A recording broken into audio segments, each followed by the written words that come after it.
జెన్యున్గా మీరు ఫారెన్ వెళ్ళాలి, చదువుకోవాలి, సెటిల్ అవ్వాలి అనుకుంటే నేను ఇచ్చే సలహా ఏంటంటే ఏజెంట్లను నమ్మకండి. ఫస్ట్ థింగ్, దొంగ సర్టిఫికేట్లు పెట్టుకోకండి. మీ దగ్గర జెన్యున్గా సర్టిఫికేట్లు ఉంటే, జెన్యున్గా డబ్బు ఉంటే, బ్యాంక్ లోన్ తీసుకుంటే వెళ్ళండి. మీ కెరీర్ పాడు చేసుకోకండి. ఒక్కసారి ఎయిర్పోర్ట్లో దిగిన తర్వాత డిపోర్ట్ అయినా, లేదు వీసా రాకపోయినా, ఇవన్నీ ఏజెంట్కి పెట్టినటువంటి ఖర్చు ఒక్క రూపాయి కూడా వెనక్కి రాదు. వాడికి కాలేజీలు కమిషన్స్ ఇస్తారండి. వాడు రెండు వైపుల నుంచి దొబ్బేస్తారు పైసలు వీళ్ళు.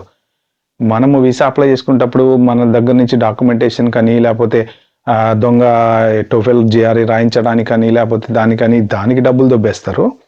అక్కడ కాలేజీలలో అవన్నీ ఫాల్తు కాలేజీలు కదా, వాళ్ళకి ఏంటంటే ఒక 10 మంది వచ్చినా చాలే అన్నట్టు వాళ్ళు కమిషన్ ఇస్తుంటారు. 1,00,000, 2 లక్షలు, 3 లక్షలు, 4 లక్షలు, దాన్ని బట్టి ఉంటుంది, మన ఫీజుని బట్టి ఉంటుంది. అక్కడ తీసుకుంటుంటారు అనమాట. మీరు ప్రాపర్గా ఇంగ్లీష్ నేర్చుకోండి. మీరు కంపల్సరీ ఈ ఎగ్జామ్స్ మీ ఓన్గా ప్రిపేర్ అయ్యి రాయండి. ఇవాళ కాకపోతే రేపు వెళ్ళండి బై కెనడా. నష్టమైంది ఇప్పటికిప్పుడు పోయి పీకేది ఏముంది అక్కడ. ఈ సంవత్సరం కాకపోతే నెక్స్ట్ ఇయర్ వెళ్ళండి, ఏం ప్రాబ్లం లేదు. బట్ మంచిగా ప్రిపేర్ అవ్వండి, చక్కగా ఎగ్జామ్ రాయండి. మీ మార్క్ షీట్స్ అవి పెట్టుకోండి, లీగల్ డాక్యుమెంట్స్ పెట్టుకోండి. ఏజెంట్ గాడిని నమ్మకండి. ఆన్లైన్లోకి వెళ్ళి మీరే అప్లై చేసుకోండి.